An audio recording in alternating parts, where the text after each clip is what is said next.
SpaceX to launch 21 Starlink satellites from California early on September 25th. On Monday morning, September 25th, a SpaceX Falcon 9 rocket will lift off from California carrying 21 Starlink satellites. Monday at 4:48 a.m. Eastern Daylight Time, 8:48 Greenwich Mean Time, 1:48 a.m. local California time, the Falcon 9 is set to launch from Vandenberg Space Force Base in Florida. The first stage of the Falcon 9 is scheduled to return to Earth around 8.5 minutes after liftoff, landing on a SpaceX drone ship at sea. According to a SpaceX mission description, this will be the sixth launch and landing of this particular Falcon 9 first stage.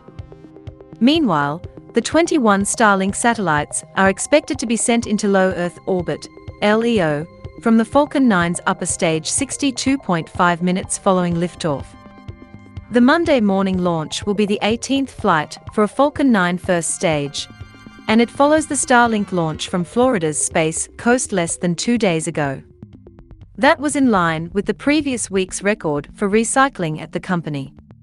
Starlink is SpaceX's plan for a global network of satellites.